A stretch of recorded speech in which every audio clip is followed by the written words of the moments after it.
Welcome back to Advent of Tessellations. Today we are introducing the closed rhombus twist. This is the fifth twist that we are using, and we will use just the twist that we have for the next 5 days, and then add one final twist, the open rhombus, to finish us out for the series. So this tessellation I'm calling Radiant. It has a closed hexagon on the front, then closed triangles at tube pleat spacing on the back, just like we've seen in days 5 and 7. And then we finish it with a closed rhombus. So let's jump in. Like all the closed hexagons, we're going to start this one by pinching the paper specifically on the pleat going to the right-hand corner of the hexagon. I'll zoom in a bit, and we will pleat that closed, rotate. I'm holding on to that pleat fully flattened with my left hand as I grab the next pleat and bring it up and into place, and the next. And you can see things are getting a little bit busy in here, so I'm going to pop out and make sure that I see that central hexagon before I add the next pleat and the next and the next. And that's how I go around just once and get my closed hexagon. Now I know that yours might not be going quite this smoothly. Don't worry, this comes with practice. I have folded literally hundreds of closed hexagons in the center of paper.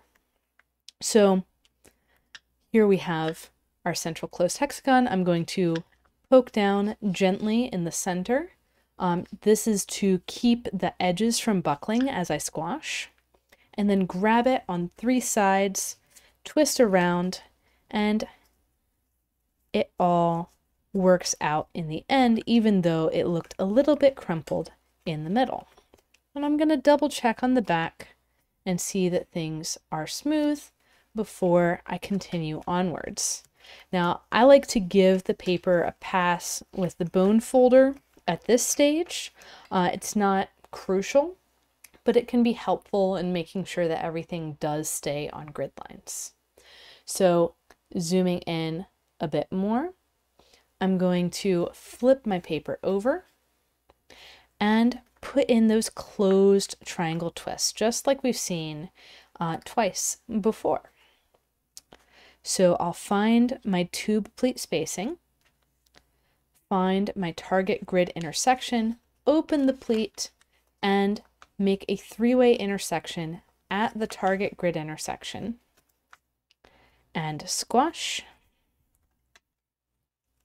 Then, since my next twist is going to be on the opposite side, I will rotate and take the bottom of the tube and do the same thing, finding that tube pleat spacing, which leads me to the target grid intersection, open the pleat from the center to put in my third direction, which causes a pleat overlap and completes the 3-way intersection that I will squash to form a closed triangle twist. So now we will continue with the same technique all the way around the center. And you'll notice that when I'm doing it at speed, so to speak, I spot the target grid intersection first, and then bring up the pleat that causes the overlap, and then set up all of my pleats and squash. So then with the 6th and final triangle, I'm going to do much the same thing. I'm going to set it up, I'm going to squash it, and then I will take this overlap that is different from the other 5 and make it the same by reversing the pleat ordering. So right now, this pleat went through first, and this pleat went through second. Now what we need to do is reverse that so that our pleat here is going all the way through and all the way closed before our pleat from before comes through. And this looks exactly the same as all of the other pleat overlaps.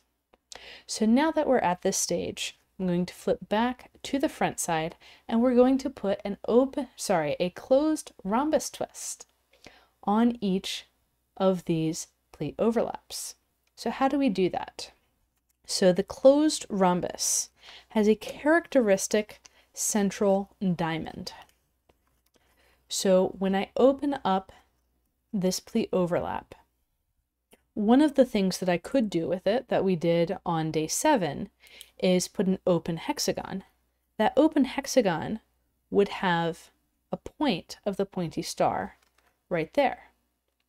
Well, the closed rhombus is like two external pieces of the open hexagon, and it has that same point with another point right on the other side of it. So there's a grid line that goes between the points, and that carries on the other side. And then on the far side of this central diamond of the rhombus, we get a pleat coming out, analogous to the pleat that came in. So in the same grid direction, but shifted one spacing over.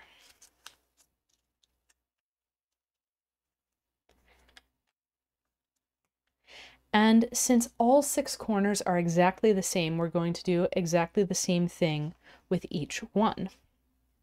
I'm going to open up my pleat overlap, identify. So right before my 2 mountains meet each other, I've got a triangle that sticks out, and that is 1/2 of my central diamond of the rhombus. And then I can set up the remaining pleats. So another cue here is that I have a valley fold going straight to the corner of my hexagon, and the mountain fold one spacing in from that. So that's another cue if you're having a hard time spotting the rhombus.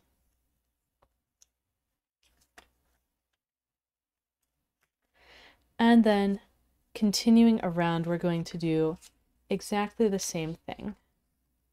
So I know I make it look easy to spot the rhombus. Let's look at some other cues of what we can look for. So first, this pleat that's coming through on top is going to be the through line of the rhombus. So when we open up, we want to make sure to emphasize the paper that's continuing on the same grid line. Then the other direction of pleats is already set, so it can't go out this way. It can't make a crow's foot. We don't want a crow's foot, we want an X, or X this way, as the case may be. So we want the other side pleat to come off in the same direction as this one, and then settle down. One of my students really likes to see the central diamond of the rhombus as snake eyes. So that's another thing you can see when you look for your rhombus. And last but not least, we've got our final rhombus of the day. So closed rhombi, they might look a bit intimidating from the outside, but they can go in these same places where we were putting hexagons earlier. And that's a general thing. Like, In a lot of patterns, if you're thinking about putting a hexagon somewhere, or even if you're thinking about putting a triangle somewhere, you can often sneak in a rhombus instead.